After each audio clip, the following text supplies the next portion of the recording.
Hello, Radhe Radhe. तो आज मैं आपको बताने जा रही हूँ ये सिंपल कुर्ती की कटिंग। तो देखिए हमारे पास ये कपड़ा है, तो जिसमें से मैं आगे का पार्ट निकाल लूँगी और पीछे का पार्ट अलग कर लूँगी। तो सबसे पहले हम आगे की पार्ट की कटिंग करेंगे। तो आगे की पार्ट की कटिंग करने के लिए मुझे इसे डबल फोल्ड करना पड़ेगा।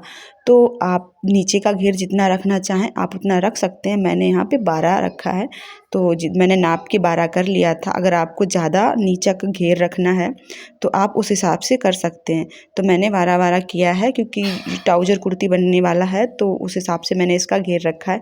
तो गले के लिए मैंने निशान लगाया है 2.5 इंच पे, और शोल्डर के लिए मैं लगा रही हूँ 3 इंच पे निशान। तो ये निशान मैंने लगा लिए हैं। गले के लिए जो आगे का गला रहने वाला वो इसमें मैं 6 इंच रखने वाली हूँ, और यहाँ पे मैं लगा रही हूँ 2.5 इंच पे निशान। और इस निशान को एक कोठरी सी बना के गोलाई दे देंगे।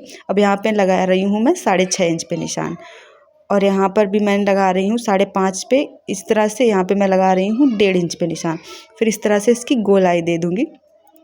गोलाई देने के बाद बारी है अब इसके सीने की। सीना इसका 34 रहने वाला है, तो उस हिसाब से मैं इसको 4 भाग में डिवाइड करूँगी। तो यहाँ पे आ रहा था 8 आ रहा, तो 8 को मैं इस तरह से निशान लगा के यहाँ पे मैं लगा रही हूँ 7 इंच पे निशान। ऊपर सीने पे सीने पे 8 है, और बीच में 7, और कमर पे मैं लगाऊंगी 9 इंच, क्योंकि कमर उनकी थोड़ी ज़्यादा थी तो मैं यहाँ पे लगा रही हूँ 9 इंच। और इस तरह से इन निशानों को आपस में मिला लेंगे, और इसमें 2 इंच एक्स्ट्रा मार्जिन छोड़ते हुए आप 2 इंच रख सकते हैं और 1.5 इंच भी रख सकते हैं। आपके पास जिस हिसाब से कपड़ा हो आप उस हिसाब से मार्जिन छोड़ सकते हैं। उसके बाद इस निशान को इस तरह से हम सीधा कर लेंगे, फीते की मदद लेके, और इस तरह से इसको सीधा कर लेंगे। ये उलझ गया धागे में, इसको सही करना पड़ेगा दोबारा। तो देखिए मैंने इसको सही करके जिस जिस तरीके से मैंने निशान लगाए हैं अब उन निशानों की कटिंग करेंगे। तो देखिए मैंने गला इसमें पहले ही कट कर लिया, क्योंकि जिसका ये सूट है उन्होंने बकरम नहीं लगाना है, और ऐसे ही कपड़े के साथ उसको स्टिच करना है। तो ये मेरे पास कटने के लिए आया था, क्योंकि उन्होंने बोला कि आप मेरा सूट काट दो भाभी और मैं खुद सिल लूँगी। तो इसलिए मैंने उनका सूट कट किया है, और उनके पास बकरम नहीं था तो इसलिए गला मैंने पहले ही कट कर दिया है, जिससे कि वो कपड़ा लगा के इसको पलट लेंगी, बकरम की ज़रूरत नहीं पड़ेगी। तो देखिए ये आगे का पार्ट कट के रेडी हो गया है। अब बारी है पीछे के पार्ट की। तो देखिए इस पार्ट को मैंने अच्छे से प्रेस करके रख लिया है, और इसको डबल फोल्ड करके रख लिया है। इसको बिल्कुल अच्छे से इसमें जो भी टेढ़ा बेढ़ा कपड़ा निकलता है वो सारा निकाल के ही हमको रखना है। अगर इस तरह से इसमें टेढ़ापन नहीं निकालेंगे तो ये जब हम कपड़ा पहनते हैं सिलने के बाद तो कुर्ती ना इधर उधर भागती है, तो वो देखने में अच्छी नहीं लगती। तो उसके लिए मुझे पहले से ही कपड़ा एकदम बराबर करके रखना होता है, कैंचा कपड़ा निकालना पड़ता है पहले से ही। अब देखिए मैंने इसके ऊपर बराबर करके रख लिया है। आगे का पार्ट बिल्कुल देखती हुई कि बराबर है या नहीं है, उसके बाद हम इसकी कटिंग करेंगे। तो देखिए ये बिल्कुल बराबर बैठ रहा है, थोड़ा ऊंचा नीचा कहीं भी नहीं लग रहा है। तो इसको बराबर करके कट कर लेंगे। पीछे का पार्ट थोड़ा बिल्कुल बराबर ही कट करना है, आगे पीछे बड़ा नहीं करना है।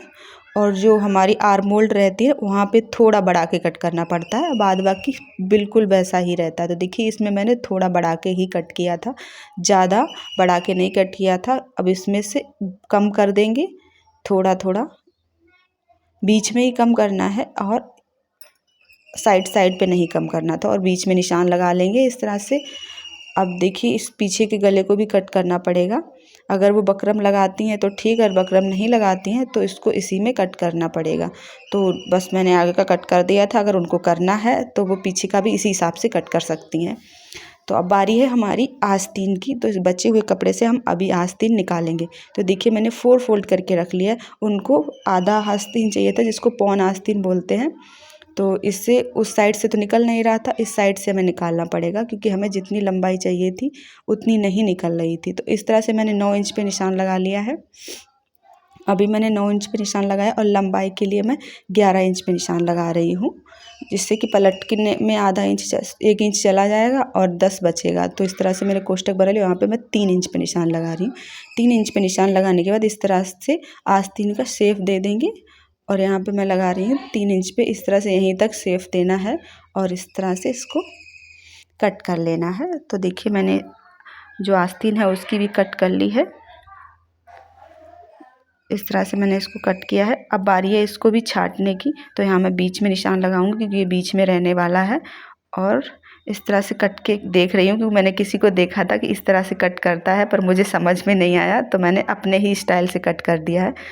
देखिए ये कट हो गया हमारी आस्तीन। आस्तीन में नीचे बॉर्डर देने के लिए हम जो बचा हुआ कपड़ा है आगे के पार्ट में जो कुर्ती कट की थी उससे इसमें बॉर्डर बना देंगे।